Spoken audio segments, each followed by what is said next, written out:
Many thanks for still staying with us on Global Morning. It's several reaction over the those Saturday's election as to the outcome. The stakeholders are speaking.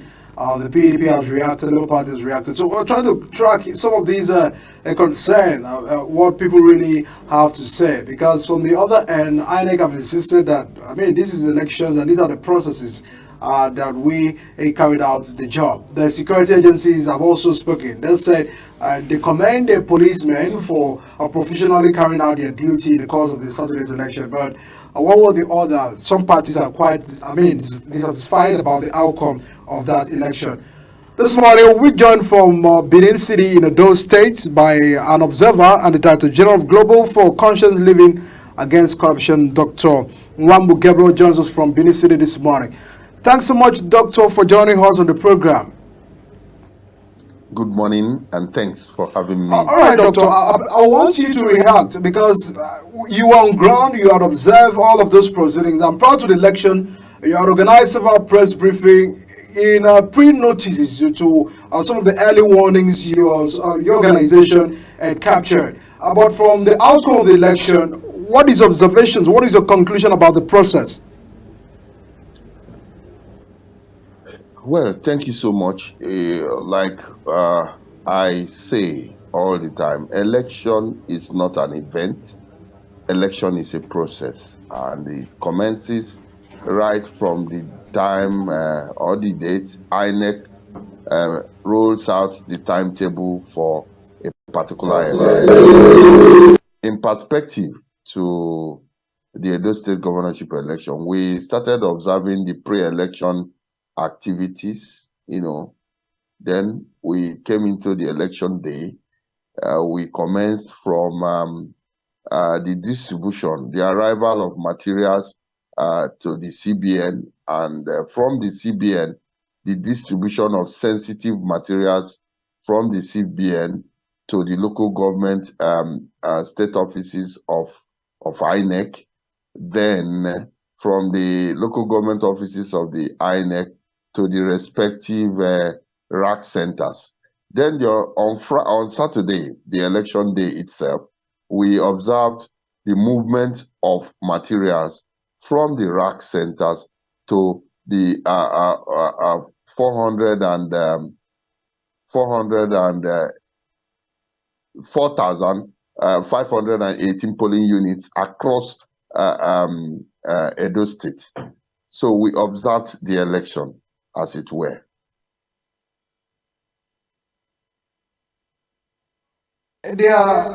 All of the aftermaths of this election, the PDP are saying that during the collation process, there was a mismanagement of the procedures right there, where some of the agents of the party, were not allowed to have access to the INEC office because from all indications, we monitored the election as well. It was free, and from the polling units, persons went out to vote. We also saw the fact that even the security agencies were professionally carrying out. We didn't have to record any cause of loss of life. So in the process at the polling units level, they are satisfied about that. But where the party are having serious concern is at the collusion point.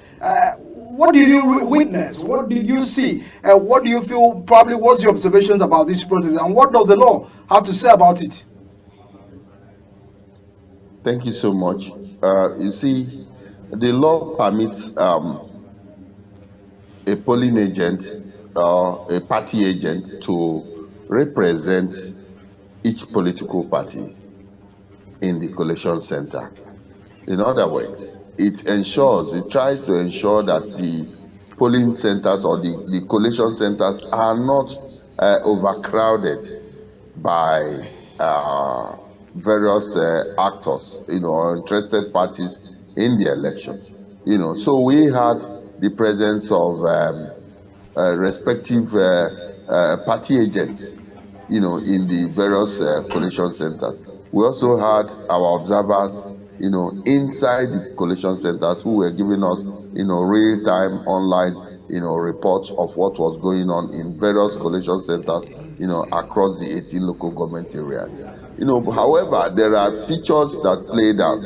We had a serving governor who came to the collection center, against the principles or against the rules of the election. A serving governor is not expected to come to collation center. Otherwise, what is a serving governor coming to do in a collation center where he has agents that represent his political party? Even the candidates themselves are not even allowed to come to collation centers, because they have, party agents who represent them in such collation centers. So for a governor to come to a collation center is unbecoming, is not in tandem with the provisions of the Electoral Act, and it's a pure violations of the extant rules, guiding the election.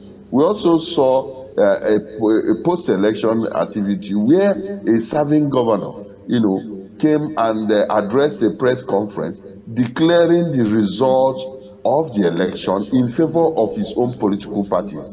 And we wondered where he must have gotten the figures from, where he must have collected his own results, and decided to announce the results, contradicting, section 788 and 789 respectively of the Constitution of the Federal Republic of Nigeria, which instantly gives INEC, provides that INEC exclusively has the power to announce or declare results. So we wondered why he decided to usurp the power that is meant for INEC by declaring, results by himself. So some persons, some political gladiators really are trying to demean or reduce the Nigerian state to a banana republic, but it's quite unfortunate. To this effect, we are also recommending that come 2027, when the immunity clause must have been removed from him, he should be prosecuted in line with the extant laws of the Federal Republic of Nigeria. That will serve as a deterrent. Otherwise, if this thing is not caught, people declaring results arbitrarily will become the order of the day. Otherwise, Nigeria will now deteriorate to a banana republic. Oh, well, thank you, Mr. Gabriel. But we follow the results. Some political parties have said that the elections were marred with irregularities, there were vote buying, particularly apathy was mentioned, voter apathy, following the figures of these votes that was recorded with hundreds of thousands. How much of voter apathy would you say voter apathy was, and what could be the reason for this voter apathy?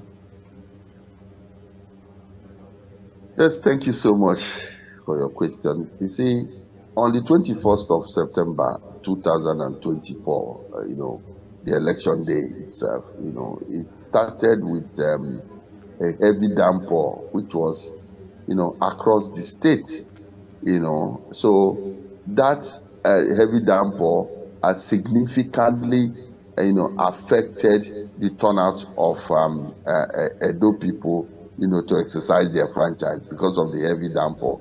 It's also affected, to some great extent, logistics, INEC logistics, to a great extent. So in terms of voter turnout, we recorded 22% of voter turnout, which we consider to be very low compared to the total number of voters cards, collected. So we believe that in terms of the season, the season being that of rainfall, there should be contingency arrangement that ought to have been also made by the Independent National Electoral Commission, which we believe, was done. We know that it is rainy season, so we believe that, raincoats, rain boots, and things that would ensure that elections go on, ought to also be in place, which we believe INEC did. But there are issues where logistics problems were caused also by some gladiators, like members of the National Working, what do they call it, Road Transport Workers Association, where vehicles are loaded and suddenly you start looking for the driver and you don't find driver.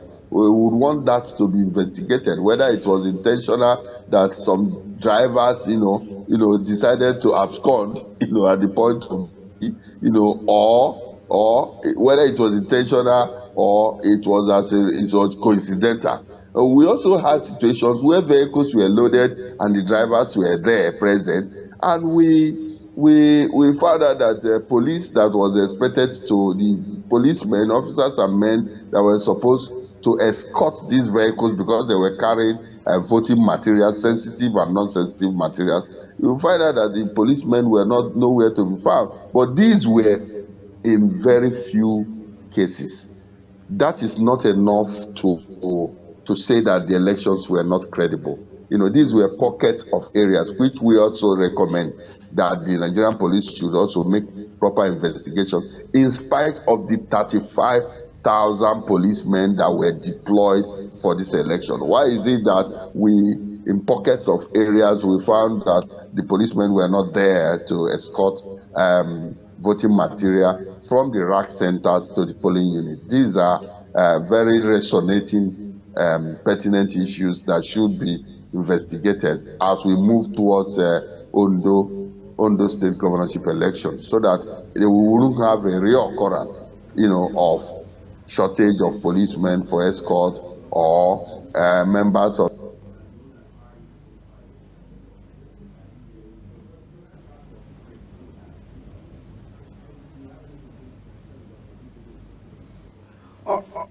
All right, Doctor.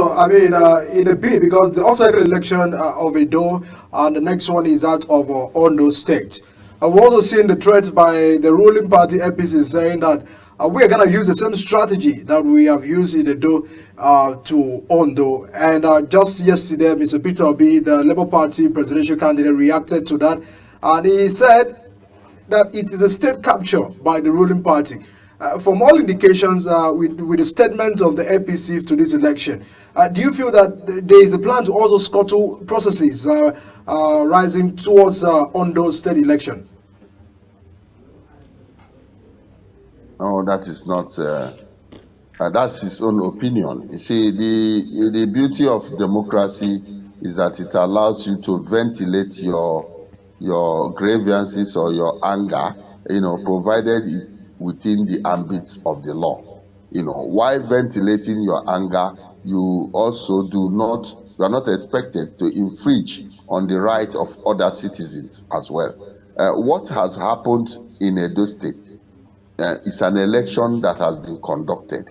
This election is 90% compliant to the provisions of the Electoral Act 2022 and the 1999 Constitution of the Federal Republic of Nigeria as amended. So for us, as INEC accredited observer organizations, we believe that this election conforms with the extant laws. It is transparent, it is free, it is fair, and it is also credible. We believe that there are hitches of problems which we have enumerated in course of our press briefing this morning. Right here in Benin City, we had enumerated it. We had also stated very clearly that some issues need to be investigated to prevent the resonation of such issues in Ondo State governorship election. However, it is not enough to say that these elections were not credible. INEC was on top of their game. The Nigerian police behaved professionally. The Nigerian military also tried their bid to cordon very sensitive areas. But we even had issues where the Nigerian army, prevented some INEC accredited observer groups, from moving. They even with proper identification and accreditation, they were prevented from moving. That was unbecoming of some members of the Nigerian army. But these are pockets of areas. When you have pockets of little challenges, it is not enough to say that an election is not credible. The election in Edo State was transparent, it was free, it was credible. Even in the United States of America, it is still work in progress. Election cannot be 100% perfect anywhere in the world. So we believe it is not yet Uhuru. It is work in progress, and those who are aggrieved and those who do not feel satisfied have some mediums to ventilate their anger, and in a most civil and in a most civil manner that is in line with the provisions of the extant laws. Thank you, Mr. Gabriel. But we've been talking about electoral reforms for a while now. Do you think that electoral reforms, as is currently being discussed, would have made a difference in this Edo election? And can we just pick key lessons that we can learn, that we can, look at moving forward, that will help us in the 2027 election and even in the gubernatorial elections in Ondo State? Yeah, the key lessons we'll learn is that we still saw in Edo State that vote buying was still perpetrated. Vote buying was still perpetrated, across board. Almost all the major political parties in Edo State governorship election, did some level of vote buying. However, it is in a very sophisticated manner, so it is difficult for you to actually discern. The kind of vote buying we witnessed in Edo State was a sophisticated one. It is different from the conventional way for which people come to polling units with sacks, and huge sums of money. Once you vote for the intended political party, you'll be paid. No. You see electorates exercise their franchise, and somebody somewhere is able to see the party for which they have voted for, which contravenes the procedure for vote casting. Nobody is supposed to see the political party for which you have, voted for. They raise it, and the person sees it. Then after casting the ballot, the person moves to another location, possibly giving a tally or something of identification, and the person goes several miles away to be paid.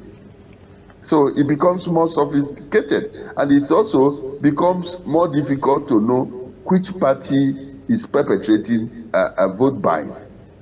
So these are cause for worry, and we are not saying it's a particular political party. All the major contending political parties perpetrated in this act, because we even saw the level of the extent to which some major political gladiators cooked a jollof rice, were serving people with chicken and soft drinks, and while very close to polling units. And these are part of vote buying, probably to induce them. Nigerians are hungry, so probably the food was needed as well due to the hunger. It could just be entertainment, for the. Yeah, very hot jollof rice I witnessed somewhere, and that's quite tempting.